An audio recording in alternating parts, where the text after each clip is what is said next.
ದೇಶ ಮೆಚ್ಚಿದ ಕೆಲವು ನಾಯಕರಲ್ಲಿ ತಾವು ಒಬ್ಬರು ಸನ್ಮಾನ್ಯ B K Hariprasad. B K Hariprasad ಅಂದರೆ ಪಾಟ್ನಾದ ಪಂಕಜ್ ಸಿಂಗ್ ನಮ್ಮ ಮನೆಗೆ ಬಂದಾಗ ನಿಮ್ಮ ಮನೆಗೂ ಬಂದಿದ್ದರು ಅವರು. AICCಯಲ್ಲಿ ಹರಿಪ್ರಸಾದ್ ಅಂದರೆ ಒಂದು ಒಳ್ಳೆಯ ಹೆಸರು. ಆಮೇಲೆ ರಾಜ್ಯದ KPCCಯಲ್ಲಿ ಮುರಳೀಧರ ಹಾಲಪ್ಪ ಅಂದರೆ ಒಂದು ಒಳ್ಳೆಯ ಹೆಸರು. ಈ ಆರ್ಮಿ ಆಫೀಸರ್ಗಳಲ್ಲಿ ಒಂದು ಅಸೋಸಿಯೇಷನ್ ಇದೆ ಸರ್. ಆರ್ಮಿ ಆಫೀಸರ್ಗಳದ್ದು ಒಂದು ಅಸೋಸಿಯೇಷನ್ ಇದೆ, ಅದು ಕರ್ನಾಟಕ ರಾಜ್ಯದಲ್ಲಿ ಮಾಡಿದ್ದಾರೆ. ಅದು ನಮ್ಮ ಮುನಿಸ್ವಾಮಿ ಸರ್ ಅವರು ಅದಕ್ಕೆ ಅಧ್ಯಕ್ಷರಾಗಿದ್ದಾರೆ. ಅವರು ಪದಾಧಿಕಾರಿ ಇವರು ಹೊನ್ನಾಳಿ ಅವರು, ಇವರು ಮುನಿಸ್ವಾಮಿ ಅಂತ ಬ್ಯಾಟ್ರಾನ್ಪುರದಲ್ಲಿ ಇವರಿದ್ದಾರೆ, ಇವರು ಹೆಬ್ಬಾಳದಲ್ಲಿದ್ದಾರೆ ಸರ್. ಸರ್ಕಾರ ನಡೆಸುವಂಥ ಪಕ್ಷದ ಪದಾಧಿಕಾರಿಗಳು ತಾವು ಇಬ್ಬರೂ ಆಗಿದ್ದೀರ. ಸನ್ಮಾನ್ಯ ಬಿ ಕೆ ಹರಿಪ್ರಸಾದ್ರವರೇ ಮತ್ತು ಸನ್ಮಾನ್ಯ ಮುರಳೀಧರ ಹಾಲಪ್ಪನವರೇ. ನೋಡಿ ಸರ್, ತಾವು ದೊಡ್ಡ ಮನಸ್ಸು ಮಾಡಿ 5 ಗ್ಯಾರಂಟಿಗಳು ಜಾರಿಗೆ ತಂದಿದ್ದೀರಾ, ಧನ್ಯವಾದಗಳು. ಎಲ್ಲರ ಬಡವರ ಪತ್ನಿಗಳಿಗೆ ಫ್ರೀ ಟಿಕೆಟ್ ಕೊಟ್ಟಿದ್ದೀರಾ, ಜೊತೆಗೆ ನಮ್ಮ ಪತ್ನಿಯವರಿಗೆ ಫ್ರೀ ಟಿಕೆಟ್ ಕೊಟ್ಟಿದ್ದೀರಾ, ಧನ್ಯವಾದಗಳು. ಶ್ರೀಮಂತರ ಮನೆಗಳಿಗೂ 100 ಯೂನಿಟ್ ವಿದ್ಯುತ್ ಫ್ರೀ ಕೊಟ್ಟಿದ್ದೀರಾ, ಧನ್ಯವಾದಗಳು. ಎಲ್ಲರಿಗೆ ಏನೇನು ಬೇಕು ಎಲ್ಲ ಕೊಟ್ಟಿದ್ದೀರಾ. ಪಾಪ SDMC ಅವರು, ಇವರು ಅಧ್ಯಕ್ಷರಿದ್ದಾರೆ, ಪದಾಧಿಕಾರಿ ಇದ್ದಾರೆ, ಇವರು ನನ್ನ ಮುಂದೆ ಕೂತಿದ್ದಾರೆ. ಸಾವಿರಾರು ಜನ ನನ್ನ ಹಿಂದೆ ಇದ್ದಾರೆ. ಅವರೆಲ್ಲರ ಪರವಾಗಿ ಒಂದು ತಮ್ಮ ಮುಂದೆ ಬೇಡಿಕೆ ಇಡ್ತಾ ಇದ್ದೇನೆ. ಸರ್ಕಾರಿ ಶಾಲೆಗಳ ಮಕ್ಕಳು ಬೀದಿಯಲ್ಲಿ ತಿರುಗುತ್ತಿರುವುದನ್ನು ನೋಡಿ ಅವರ ಮನಸ್ಸಿಗೆ ಒಂದು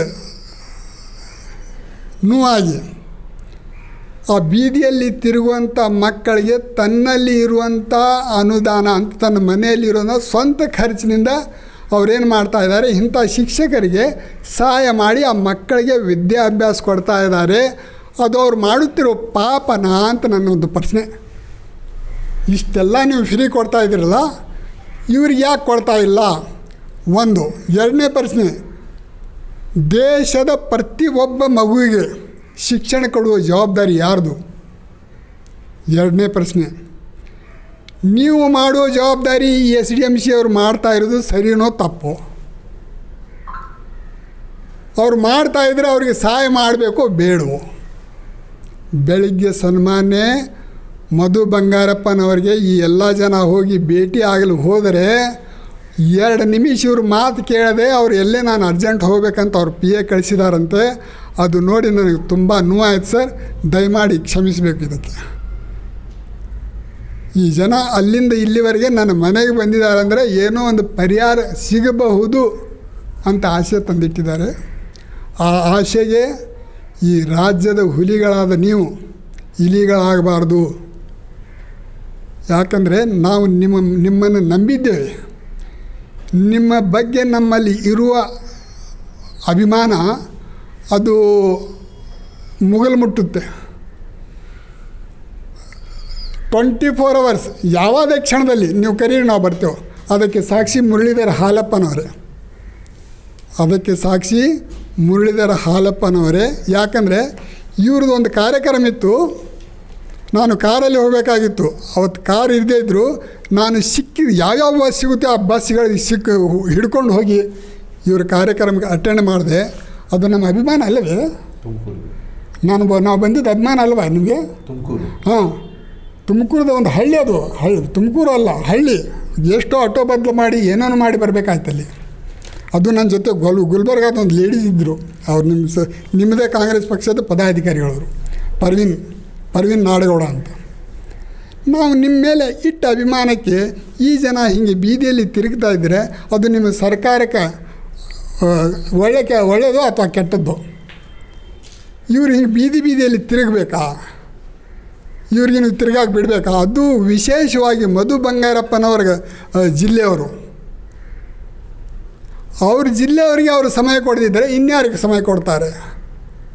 ನಾಳೆ ನಾನು ಹೇಳಿದೆ ಆ ಅಮ್ಮನಿಗೆ, ನೀವು ಶಿವಮೊಗ್ಗದಿಂದ MP ನಿಲ್ಲಮ್ಮ, ನಿಮಗೊಂದು 100 ಮತ ಬಿದ್ದರೂ ಸಾಕು, ನಿಮ್ಮ ಧ್ವನಿ ಹೇಳುತ್ತೆ. ಅಯ್ಯೋ ಸರ್, ನನ್ನ ಶಕ್ತಿ ಅಲ್ಲ ಅದು. ನಿಮ್ಮ ಶಕ್ತಿ ಅಲ್ಲಮ್ಮ, ನನಗೆ ಗೊತ್ತಿದೆ. ನಿಮ್ಮ ಡಿಪಾಸಿಟ್ ಜಪ್ತಾಗಲಿ, ನಿಮ್ಮ ಧ್ವನಿಯರಿಗೆ ಮುಟ್ಟಿಸಿ ನಾನು ಅಂದ್ಕೊಳ್ಳಿ, ಇಲ್ಲ ಸರ್ ನಮ್ಮ ಮಧು ಬಂಗಾರಪ್ಪ ಅವ್ರ ಮೇಲೆ ನಮಗೆ ವಿಶ್ವಾಸ ಇದೆ, ಇಂದಿಲ್ಲ ನಾಳೆ ಮಾಡ್ತಾರೆ. ಆ ವಿಶ್ವಾಸವನ್ನು ಕಾಪಾಡಿಕೊಳ್ಳಿ ಸರ್, ದಯಮಾಡಿ. ಇವ್ರಿಗೆ ಏನೋ ಸ್ವಲ್ಪ ಅನುದಾನ ಕೊಡಿ ಅಂತ ಹೇಳ್ತಾ ಇದ್ದಾರೆ. ಬೇಡ ಸರ್, ಅವ್ರಿಗೆ ಎಷ್ಟಾಗುತ್ತೆ ಮ್ಯಾಕ್ಸಿಮಮ್, ಯಾಕಂದರೆ ನಿಮ್ಮಲ್ಲಿ ಸಾಕಷ್ಟು ಗ್ಯಾರಂಟಿಗಳು ಕೊಟ್ಟಿದ್ದೀರಾ, ಇವ್ರಿಗೆ ಒಂದು ಗ್ಯಾರಂಟಿ ಕೊಟ್ಟುಬಿಡಿ. ಇದು 6ನೇ ಅಥವಾ 7ನೇ ಗ್ಯಾರಂಟಿ ಅಂತ ಮಾಡ್ಕೊಳ್ಳಿ. ಬೇಡ, 8ನೇದು ಮಾಡಿ, 9ನೇ ಗ್ಯಾರಂಟಿ, 11ನೇ ಗ್ಯಾರಂಟಿ ಮಾಡಿ ಕೊಟ್ಟುಬಿಡಿ ಸರ್. ಇವ್ರಿಗೊಂದು ಗ್ಯಾರಂಟಿ ಕೊಟ್ಟು, ಇವರಿಗೆ ಗ್ಯಾರಂಟಿ ಕೊಟ್ಟಾಗ ಅದು ನಿಮ್ಮ ಸರ್ಕಾರದ ಕರ್ತವ್ಯ ನೀವು ನಿಭಾಯಿಸ್ತಾ ಇದ್ದೀರಾ, ಇವ್ರ ಮೇಲೆ ಉಪಕಾರ ಮಾಡ್ತಾ ಇಲ್ಲ. ಯಾಕಂದರೆ ಆ ಮಕ್ಕಳಿಗೆ ಶಿಕ್ಷಣ ಕೊಡೋ ಜವಾಬ್ದಾರಿ ಸರ್ಕಾರದ, ಹೌದು ಅಲ್ಲೋ? ಈ ನನ್ನ ಕೆಲವೊಂದು ಶಬ್ದಗಳು ನಿಮ್ಮ ಮುಂದೆ ಇವ್ರ ಪರವಾಗಿ ನಾನು ಇಟ್ಟಿದ್ದೇನೆ. ನಾನು ನನ್ನ ಸ್ವಂತದ ಪರವಾಗಿ ನಿಮ್ಮ ಕೆಲವೊಬ್ಬರು ನಾಯಕರು ಕಾಂಗ್ರೆಸ್ನಲ್ಲಿ ನನಗೆ ಅತಿಯಾದ ಅಭಿಮಾನ ನನ್ನ ಬಗ್ಗೆ ಇಟ್ಟಿದ್ದಾರೆ. ಅವರಿಗಾಗಿ ನಾನು ಹಗಲು ರಾತ್ರಿ ದುಡಿಯಲು ಸಿದ್ಧನಿದ್ದೇನೆ. ನಮ್ಮ ಮುನಿಸ್ವಾಮಪ್ಪ ಅವರು ಬಂದಿದ್ದಾರೆ, ಮಿಲಿಟರಿಯವರು ಬಂದಿದ್ದಾರೆ, LIC ಅಸೋಸಿಯೇಷನ್ದ ಮ್ಯಾನೇಜರ್ ಇವರು ಸೆಕ್ರೆಟ್ರಿ ಬಂದಿದ್ದಾರೆ, ನಮ್ಮ SDMC ಅಧ್ಯಕ್ಷರು ಬಂದಿದ್ದಾರೆ, ತಾವು ನಮ್ಮ ಮನೆಗೆ ಬಂದಿದ್ದೀರಾ. ತಮಗೆ ಧನ್ಯವಾದಗಳು ಹೇಳ್ತಾ ತಮ್ಮ ವಿಚಾರಧಾರೆಗಳು ಇವರು ಮುಂದಿಡ್ತೀರಂತ ನಂಬಿದ್ದೇನೆ. ಮುರಳೀಧರ್ ಹಾಲಪ್ಪ ಪ್ರದೇಶ್ ಕಾಂಗ್ರೆಸ್ ಕಮಿಟಿ ಜನರಲ್ ಸೆಕ್ರೆಟರಿಯಾಗಿ ಈಗ ಕಾರ್ಯನಿರ್ವಹಣೆ ಮಾಡ್ತಾಯಿದ್ದೀನಿ. ಈಗ ಇವತ್ತು ನಮ್ಮ ಜೊತೆ ಇವತ್ತಿನ ಕಾರ್ಯಕ್ರಮದ ಆಯೋಜಕರಾದಂಥ ಅಬ್ದುಲ್ ಕರೀಂ ಸಾಹೇಬರು ನಮ್ಮ ಜೊತೆ ಇದ್ದಾರೆ, ನಮ್ಮನ್ನೆಲ್ಲರಿಗೆ ಸೇರಿಸಿದವರು. ಹಾಗೆಯೇ ನಮಗೆಲ್ಲರಿಗೂ ಒಂದು ಹೆಮ್ಮೆ, ಅವ್ರ ಹೆಸರು ಹೇಳಿದ ತಕ್ಷಣ ನಮಗೊಂದು ಧೈರ್ಯ. BK ಹರಿಪ್ರಸಾದ್ ಸಾಹೇಬರು ತಮ್ಮ ಹಿರಿಯ ಕಾಂಗ್ರೆಸ್ನ ಮುಖಂಡರು, ರಾಷ್ಟ್ರಮಟ್ಟದ ನಾಯಕರು, ರಾಜ್ಯಸಭಾ ಸದಸ್ಯರಾಗಿ ಹಲವಾರು ರಾಜ್ಯಗಳ ಉಸ್ತುವಾರಿಗಳಾಗಿ ಅಲ್ಲಿ ಸರ್ಕಾರ ರಚನೆಗಳ್ನ ಮಾಡಿ ಮುಖ್ಯಮಂತ್ರಿಗಳ್ನ ಮಾಡಿ ಒಂದು ಕಾಂಗ್ರೆಸ್ನ ಬಲಿಷ್ಠವಾಗಿ ಕಟ್ಟಲಿಕ್ಕೆ ನಮ್ಮ ನ್ಯಾಷನಲ್ ಲೆವೆಲಲ್ಲಿ ಕಷ್ಟಪಟ್ಟವರು. ಈಗ ನಮ್ಮ ಕರ್ನಾಟಕ ರಾಜ್ಯಕ್ಕೆ ಎಂಟ್ರಿ ಕೊಟ್ಟು ಈಗ ಇಲ್ಲಿ ವಿಧಾನ ಪರಿಷತ್ ಸದಸ್ಯರಾಗಿದ್ದರು ಆಗಿದ್ದಾರೆ. ಈಗ ಹಿಂದೆ ವಿರೋಧ ಪಕ್ಷದ ನಾಯಕರಾಗಿದ್ದರು. ಲೋಕಸಭಾ ಚುನಾವಣೆಗೆ ಸ್ಪರ್ಧೆ ಆಗಿತ್ತು. ನಮ್ಮ ಕಡೆಯಿಂದಲೇ ಸರಿಯಾಗಿ ಅವ್ರಿಗೆ ಸಹಕಾರ ಇಲ್ಲದಲ್ಲೇ ಹಿನ್ನಡೆ ಆಯಿತು. ನಮ್ಮ ರಾಜ್ಯದಲ್ಲಿ ಯಾರಾದ್ರೂ ಸ್ಟ್ರಾಂಗಾಗಿ ವಾಯ್ಸ್ ಮಾಡ್ತಾರೆ ಅಂತ ಹೇಳಿದರೆ, ಗಟ್ಟಿಯಾಗಿ ಧ್ವನಿಯಾಗಿ ಯಾರು ನಿಮ್ಗಳ ಪರವಾಗಿ ಇದ್ದಾರೆ ಅಂತ ಹೇಳಿದ್ರೆ BK ಹರಿಪ್ರಸಾದ್ ಸಾಹೇಬರು. ಇವತ್ತು ಇಲ್ಲಿ ಬಂದಿಯಾರಲ್ಲ, ನಮಗೆಲ್ರಿಗೂ ಹೆಮ್ಮೆ ಅದು.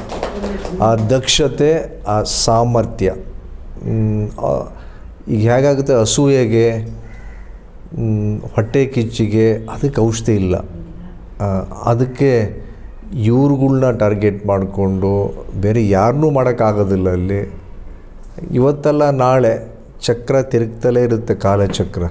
ಇವತ್ತಲ್ಲ ನಾಳೆ ನಮ್ಮ ರಾಜ್ಯದ ಚುಕ್ಕಾಣಿ ಹಿಡಿಲಿ ಅಂತೇಳಿ ಅವ್ರ ಪರವಾಗಿ ನಾನು ಆಶಿಸ್ತೀನಿ ಸರ್. ಆಮೇಲೆ ಇಲ್ಲಿ ಬಂದಿದ್ದಾರಲ್ಲ ಇವರೆಲ್ಲರೂ ಪೂರ್ವ ಪ್ರಾಥಮಿಕ ಶಾಲೆ ಟೀಚರ್ಸ್ಗಳು. ಇವರೆಲ್ಲ ಪ್ರೈಮರಿ LKG UKG ಸರ್ಕಾರಿ ಶಾಲೆಗಳು. ಪ್ರತಿ ಜಿಲ್ಲೆಯಲ್ಲೂ ಒಂದು 10ರಿಂದ 15 ಪೂರ್ವ ಪ್ರಾಥಮಿಕ ಶಾಲೆಗಳು ಇದ್ದಾವೆ. ಇವರು ಬೇರೆ ಬೇರೆ ಜಿಲ್ಲೆಯಿಂದ ಎಲ್ಲರೂ ಬಂದಿದ್ದಾರೆ. ಒಬ್ಬೊಬ್ಬರು ಒಂದೊಂದು ತಾಲೂಕುಗಳಿಂದ ಅವ್ರ ರೆಪ್ರೆಸೆಂಟೇಟಿವ್ಸ್ ಟೈಪ್ ಬಂದಿದ್ದಾರೆ, ಒಂದು ಅಸೋಸಿಯೇಷನ್ ಮಾಡಿಕೊಂಡು.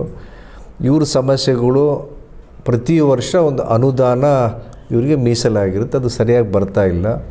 ಆಮೇಲೆ ಫಿಕ್ಸ್ಡ್ ಸ್ಯಾಲ್ರಿಗಳಿಲ್ಲ ಇವರಿಗೆ.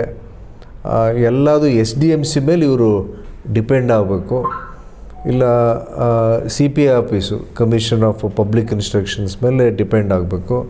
ಕಾವೇರಿ ಮೇಡಮ್ ಇವರಿಗೆ ಆಯುಕ್ತರು, ಮಧು ಬಂಗಾರಪ್ಪನವರು ಸಚಿವರು.